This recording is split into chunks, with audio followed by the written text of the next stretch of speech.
All right, folks, if you're here, it's because your world has come to an end. Your Maytag Neptune washer decided to not drain on you, and you've got a full load of clothes in here. And yeah, that really stinks. You're going to need a shop vac to vacuum out all the water. We'll show you, though, how to put the new pump in.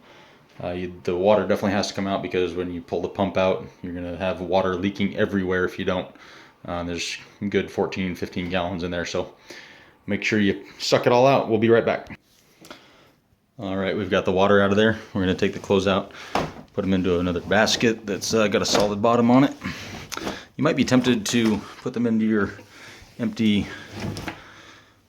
wet vac base. However, that's not a great idea because as you can see, we've still got some water down here and the outer liner is full of water as well. So we're still going to need that shop vac when we disconnect the lower hose to slurp it all up. All right, so just put them in a basket that'll keep the water from leaking everywhere.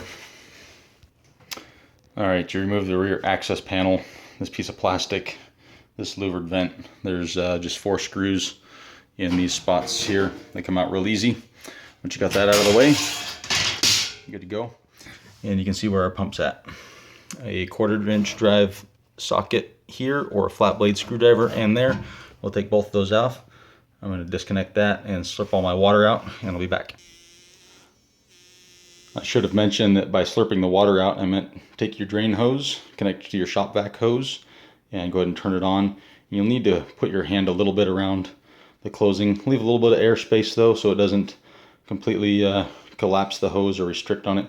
You want a little bit of airflow there to suck it over to the vacuum, but that's a great way to empty most of the water out without having all of it end up in the bottom of your washer. All right, our water sucked out.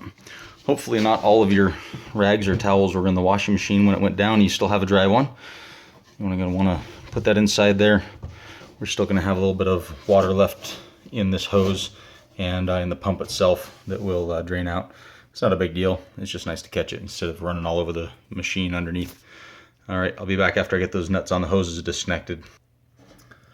All right, we're disconnected.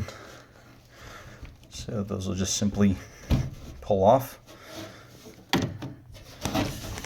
This one here is usually the one that leaks a little bit. Yeah, not too much. We got most of the water out of there. That's good. That scratch, yes, that's from my machine biting me. It will do that.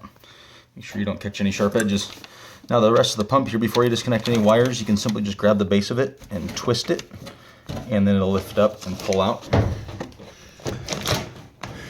And then we got our little bag over the top here. I'm going to pause while I pull that off. All right, we got some simple connections. We got a power plug here, and then yours may or may not have this on it. This is the pressure switch for the float level, I guess. Tells the washer how much water's in there. Yours may be missing this piece as well as this whole area here. It may be just kind of like that all on its own. I'm going to disconnect this, and I'll show you the internals of the pump so you know it's bad. All right, here we go. We got this guy out of there. You'll see that there is 3 screws on the back side of the black motor housing, and that's the same on both of them. It takes a Torx bit, a star bit, and I'm not sure what size it is. I'll have to find out and I'll let you know. Oh, it's a T15. How about that? T15 Torx. What you need to get that off, I'm going to pop the screws and I'll show you. All right, once you have those screws out of there, the pump housing assembly just disconnects. How to tell it's bad? This impeller here, I actually replaced the bearings on the washer on the drum, and when I put it back together, the pump wasn't working. It was working just fine before I did everything to the bearings, but somehow, yeah, whatever I did broke the pump too. Coincidence? Thing's only, a good 15 years old, so it's bound to go at some point. The pump, this impeller here was actually broken off and rattling around inside of there. I super glued it on now, hoping it would hold. It did not. You've got a little magnet in here, and what really happens is you see how much slop there is in these two. There's really not a bearing, it's just a plastic housing that it runs on, and then also down here on the metal end of it, and it doesn't want to focus, of course, but you can kind of see there's a little bit of wear on that. And what happens is essentially it gets sloppy in the housing, down inside. The seal wears out, and you can see there's a whole bunch of water in there now. But you see that little dot in the center down there, that's where that shaft goes. And essentially, it ends up getting a little bit wobbly down in there. And then this whole thing, when it's spinning, wobbles a lot. And then this piece, the white piece for the impeller, actually came loose. It flipped it off of there. I'm only making this video because I spent countless hours. I mean, I had this thing apart 15 times trying to get it to work somehow so the wife wouldn't be down without a washer for longer.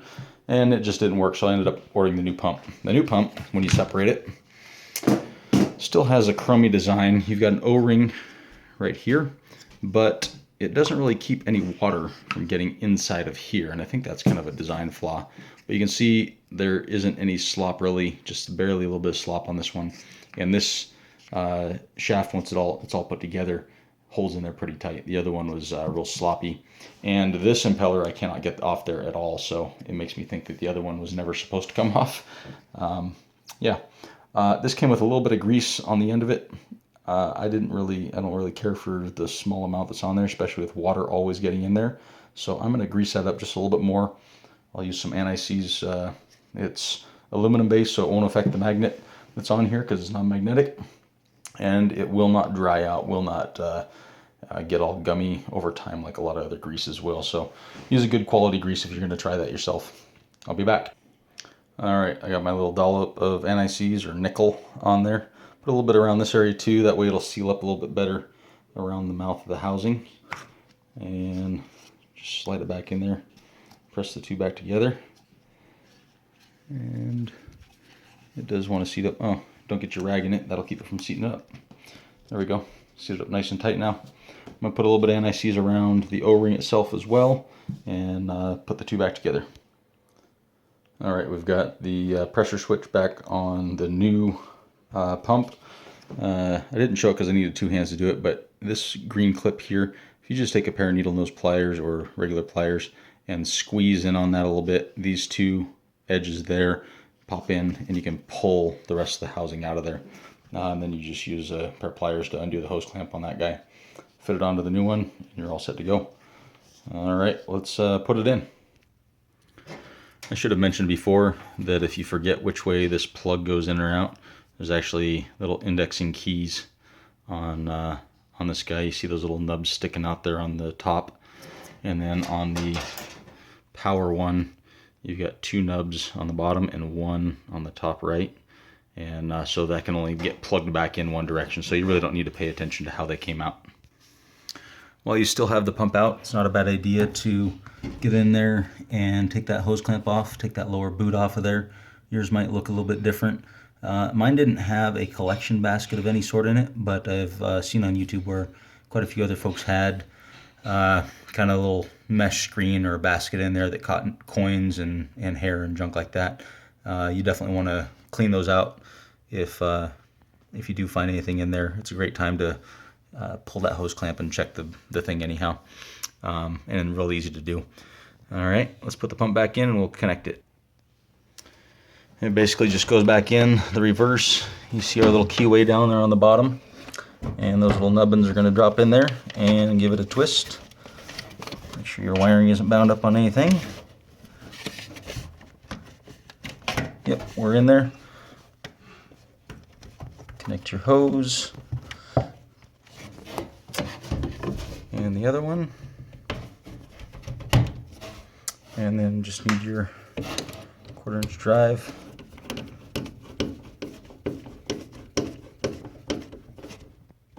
Don't need to go crazy tight on those. Tight enough will do.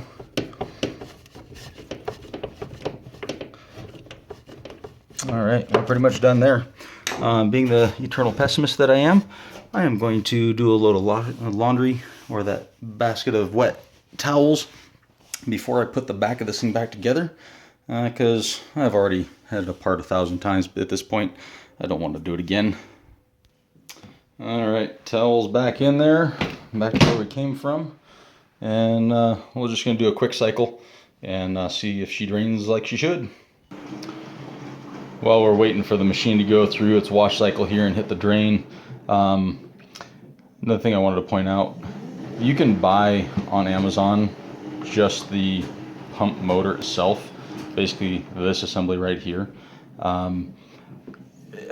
It looks identical to me, but I found the one I needed, including this bracket, for like, I don't know, $10 more or something like that.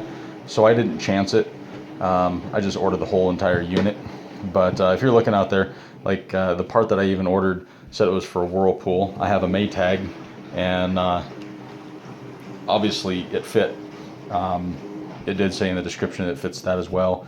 It looked like the Samsung pump, Maytag, Whirlpool. I think there's even a couple others out there.